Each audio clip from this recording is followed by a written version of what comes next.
한유의 문장에 대한 태도를 한번 볼 필요가 있을 것 같습니다. 우리 책에 한유의 인용문 중에서 그가 이제 문장에 대해서 어떤 태도를 견지하고 있는지가 일단 드러났고요. 그리고 이 뒤에 한유 같은 경우에 굉장히 글을 많이 썼거든요. 보면은 산문 작품이 이렇게 이제 분류를 해가지고 우리 책에 있는 것들을 다 가져왔습니다. 제가 이 악음 이거 빼고요. 예, 이거 하나 빼고 이제 나머지는 이제 전부 다 책에 나오는 그런 작품들인데 이것으로도 충분하지 않습니다. 한유의 작품을 설명을 하기에는 그만큼 다작이고 많이 썼거든요. 그래서 그런데 이제 이 사람 글의 특징, 산문의 특징이 어떤 것인지를 한번 또 우리 책의 결론을 얘기를 하고 또 넘어가긴 해야 될 것 같아요. 우선 이제 한유가 문장에 대해서는 이런 태도를 견지하고 있습니다. 글을 읽어서 배우고 말을 엮어서 글을 짓는 것은 학식이 많은 것을 자랑하고 글의 아름다움을 다투려는 것이 아니다. 그러니까 현학적인 태도도 아니고 어떤 그 수사적인 그런 수법을 과시하려는 이런 것도 아니다. 학문이란 도를 배우기 위한 것이고 문장이란 이치를 표현하기 위한 것이다. 이렇게 얘기를 하고 있죠. 자, 그래서 어, 계속해서 이 사람은 진실로 일을 행하는 것이 합당하고 말로 표현한 것이 이치에 맞는다면 나는 얼굴을 보지 않았다 하더라도 그 사람이 그 사람의 학식과 문장이 훌륭하다고 믿을 것이다. 라고 지금 얘기를 하고 있습니다.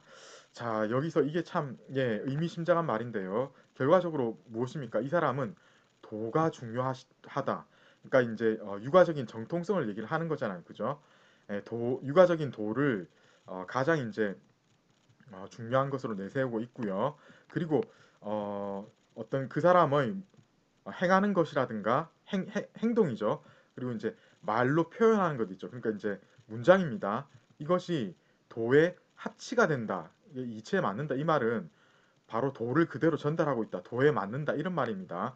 그렇다면은 나는 얼굴을 보지 않았다 하더라도 그가 학식과 문장이 훌륭하다고 믿을 것이다라고 이렇게 얘기를 했으니까 여기에서 여러분들은 이 사람이 그만큼 이제 육아적인 도를 그 모든 것을 재단하는 핵심으로 취급을 하고 있다. 이렇게 이제 보시면 되겠어요. 그리고 실제로 여기서 약간 재밌는 부분은 그 사람을 얼굴을 보지 않았어도 학식과 문장이 훌륭하다고 믿을 것이다. 라고 하는 표현에는 어쩌면 얼굴이 어떤 학식과 문장을 보증하는 그런 얼굴도 있었다는 얘기 아닙니까, 이것은? 예, 실제로 여러분들 예전 그 기록을 보신다면은 구당서든 신당서든 그 보면은 귀티나는 얼굴, 뛰어난 얼굴들을 선호하는 그런 이제 그 권세 높은 사람들 그리고 특히 이제 황제들 얘기가 많이 적혀 있습니다. 그만큼 요새도 지금 얼굴값 하는 게 중요하잖아요, 그죠? 이 외모가 이제 어, 받쳐주면은 그 일이 술술 잘 풀리기도 하고 그런데 이런 것은 옛날에도 마찬가지였다 이렇게 보면 됩니다. 가장 유명한 일화 중에 하나가 나중에 이제 통일신라 되기 직전의 무열왕 김춘추죠. 김춘추가 왕이 되기 전에 당나라에 사신을 가게 됩니다. 그때 이제 김춘추의 외관을 묘사한 게 당서에 적혀 있거든요. 그거 한번 시간 나시면 읽어 보십시오. 당태종이 그렇게 좋아했다고 해요. 김춘추의 얼굴을 보고는 그 완전히 빠져가지고 김춘추 신라 못 가게 하려고 그런 일이 있었다고 합니다. 그 정도로 차라리 옛날에 더 외모를 중시했다. 외모 타령하는 거 이거 요새 일인 것 같죠? 절대로 아닙니다. 옛날부터 외모를 중시했습니다. 이런 게 이제 여기서 드러난다는 거죠. 자, 그리고 이 사람의 글의 특징은 개성적이고 구체적이다. 그리고 자연스러우면서도 아름답고 생동하는 리듬이 살아있는 그런 글을 썼습니다. 그러니까 한마디로 무엇인가 하면은 어, 변료체 있죠. 변료체는 어떻습니까? 딱 기계적이죠. 그거하고는 다르게 자연스럽고 예, 생동하는 마치 이제 툭툭 튀는 것 같은 개구리가 튀는 것 같은 그런 느낌을 예, 어떤 때는 그런 느낌을 줬다가 어떤 때는 또 아주 길게 늘어지는 유장한 느낌의 리듬 자유자재로 구상했습니다. 다양한 내용과 형식으로 고문의 교본 역할을 했던 그런 인물이다 보시면 되겠습니다. 이 사람이 쓴 수많은 작품들 이런 것들을 여러분들 다 한번 읽어보시면 좋겠지만은 시간이 나겠습니까? 너무 많습니다. 빨간 것만 해도 충분하겠고요. 솔직히 저도 이제 빨간 거 이거 예 다른 거 예 못 읽은 것도 있습니다. 이건 제가 못 읽었습니다. 예. 그런데 이제 이 빨간 거 중에 다른 거는 다 읽었고요. 이런 것도 워낙 중요하기 때문에요. 이런 것들은 다 읽어야 됩니다. 이 악어문은 뭔가 하면은 골 때리는 겁니다. 이게 그 한유가 어떤 고을에 원님으로 가 있었는데 악어가 이제 거기 이제 강에 많이 나오는 거예요. 그래서 이제 그 악어를 쫓으려고 한유가 문장을 씁니다. 그래서 이제 악어문이에요. 이 악어문이 다른 게 아니고 악어한테 쓴 문장입니다. 거기 내용이 어떤 내용인가 하면은 악어한테 경고문을 내립니다. 우리 황제가 덕이 대단하고 이런데 너네들 여기서 사람 사는 공간에 나타나서 이럴 거 아니다. 저 어디 저 꺼져라 이런 이야기 합니다. 그러고 만약에 안 사라지고 있으면 내가 어떻게 하겠다 뭐 이런 식으로 악어한테 협박문을 쓴 것입니다. 미친 짓 같죠. 그런데 어쨌든 이게 뭐 통했다나 뭐 그런 말이 전해지고 있습니다. 어쨌든 이 앞뒤 저간의 상황이 재미있기 때문에 악어문도 상당히 유명한 문장입니다. 자, 그래서 이거 보시면은 이 원도나 사설 이런 것들은 전부 육아하고 관련된 겁니다. 그래서 이런 것들은 그 고문 운동의 어떤 핵심에 해당하는 그런 그 원리들이 다 적혀 있다고 보시면 되겠습니다. 이거는 얘기했죠. 그리고 뭐 역사에 대한 견해를 쓴 글이 이렇게 있고 문학에 대한 자기 주장을 썼기 때문에 이게 또 굉장히 중요합니다. 안타깝게도 저는 이제 처음부터 끝까지 자세히 읽지는 못했는데 이게 중요하니까 여러분들 혹시 한류에 대해서 공부를 하셔야 된다고 생각을 한다면은 꼭 이 두 편을 읽어야 됩니다. 자, 그리고 문학에 대한 견해 혹은 이제 신변 잡기적인 글을 이제 서정에 담은 글 이게 이제 문학에 대한 견해를 담았거든요. 그래서 이제 저도 이제 단편적으로는 읽었습니다. 그렇지만 이제 처음부터 끝까지 다 읽지는 못해가지고 이제 그런 것들이 안타까운데요. 서사적인 글도 썼고 서정적인 글 이런 거 있죠.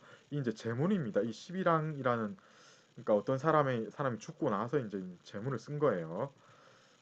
이 모형전 이 말씀드렸었죠. 근데 우리 책에서 이런 이야기를 합니다. 황제와 고관에게 올린 글에 가끔을 가다가 이제 아첨이 들어 있어가지고 그게 흠이다. 이런 것은 이제 왜 이런 얘기를 우리 책에서 하고 있는지 저는 좀 이해를 못 하겠습니다. 왜냐하면 이 시대 사람들은 만나서 하는 게 무엇입니까? 무조건 예, 그 사교 모임을 가지면서 사교시를 썼습니다. 그럼 사교시를 쓸 때 다른 사람 비판하는 시를 썼겠습니까? 칭찬하는 시를 써야죠. 그런 거 안 들어가면은 아예 이제 그 상류층에서 끼지를 못합니다. 그래서 아첨이 들어갔다고 흠을 잡아는 이런 건 말이 안 되는 거죠, 사실은. 그 시대를 제대로 이해하지 못했다라고도 볼 수 있겠습니다. 어쩔 수 없는 겁니다. 그 시대를 사는 사람들은 아무리 이제 자기가 용가리 통뼈라고 하더라도 이런 글을 안 쓸 수가 없었다. 이렇게 보면 되겠습니다. 자, 그래서 우리 책에서 이런 것들은 좀 사족인데 이런 게 들어가 있더라고요. 좀 이런 것들은 생략하셔도 되겠습니다. 자, 어쨌든 근데 이제 굳이 이런 것들을 보태는 건 그만큼 이제 우리 저자가 이 한유에 대해서 높이 평가를 하면서 이런 지조가 있고 뛰어난 사람이 왜 이런 아첨을 자기 글에 썼는가라고 이제 이렇게 이제 흠을 잡아내는 건데 뭐 안타까워하는 마음에서 이런 얘기를 할 수 있다고는 이해를 할 수 있지만은 이 시대의 문화를 안다면 이런 얘기는 또 하면 안 된다는 거죠. 자, 이제 여러분 유종원 얘기를 해야 되겠습니다. 이 사람 비교해 볼까요? 아까 768년에 태어났죠. 한유 5살 어립니다. 생물연도 중에서 이제 몰연도 비교해 보면 또 5살 일찍 죽었습니다. 그죠? 이런 것들이 좀 특이합니다. 그래서 전체적으로 보면은 이 사람은 활동의 어떤 그 시간이 유종원보다 10년 모자랐다. 산서성 하동 출신입니다. 이 사람도 보면은 793년이면은 한유보다 4년 일찍, 그러니까 한유는 24세, 이 사람은 20세 만으로입니다. 진사과에 합격을 합니다. 그야말로 운이 좋았어요. 아니면은 어떻게 20대 초반에 이렇게 되겠습니까? 어, 재주가 아무리 뛰어나다고 하더라도 뒤에 이상한 케이스나 뭐 보면 아시겠지만은 일찍 이렇게 등용되지는 되는 건 힘들거든요. 그런데 그 뭐 맹교 이런 사람들 보면 바로 표가 나지 않습니까? 그런데 이 사람은 만 20세 그야말로 예 정말로 예 어린 나이에 지금 수염도 막 나기 직전에 이렇게 된 겁니다. 그런데 이 사람은 또 이제 전에 말씀드렸다시피 정치개혁에 동참을 했지만은 실패를 했죠. 그래서 이제 영주사마, 유주자사 등으로 자천되어 가지고 이제 지방을 떠돌게 되는데 뜻밖에도 이렇게 자천됨으로 인해 가지고 시간이 많아졌네요. 예, 그래서 수많은 책을 이때 저술하게 됩니다. 이건 어떻게 보면 전화위복이라고 볼 수가 있겠죠. 이런 이제 저술 활동을 할 때 이 마음은 착잡했을 겁니다. 왜냐하면 지방으로 자천되어 가지고 자기 얘기를 중앙에 있는 그 실력 있는 그 뭐야 이제 권세 있는 사람들하고 자기 얘기를 나눌 수가 없는 그야말로 그 허공에다가 이제 뭐 얘기하는 거하고 비슷한 그 저술에만 집념해야 되는 거니까요, 그죠? 얼마나 좀 약간 외로운 생활입니까? 그러다 보니까 이제 가슴에 한은 있었겠지만은 어쨌든 그 한을 이 많은 저술로서 예, 달래었다 이렇게 보시면 되겠고요. 그리고 이 사람은 유주에서 또 정치를 그렇게 잘했어요. 그래서 백성들한테 칭송이 자자했다고 전해지고 있습니다. 자, 이 사람은 문학이란 도를 밝히기 위한 것이다라고 이 사람도 어떻게 보면 이제 이 문학에 대해서 이 어떤 그 뭔가 실용적인 그죠? 뭐 공리적인 어떤 그런 기능으로서만 이제 문학을 취급하는 것 같은 느낌을 주거든요. 이것만 보자면요. 그런데 안 그렇습니다. 이 사람은 한유하고 다른 점이 분명히 있었습니다. 이 다음 어, 동영상 클립에서 그런 것들을 여러분들께서 확인을 하셔야 되겠어요.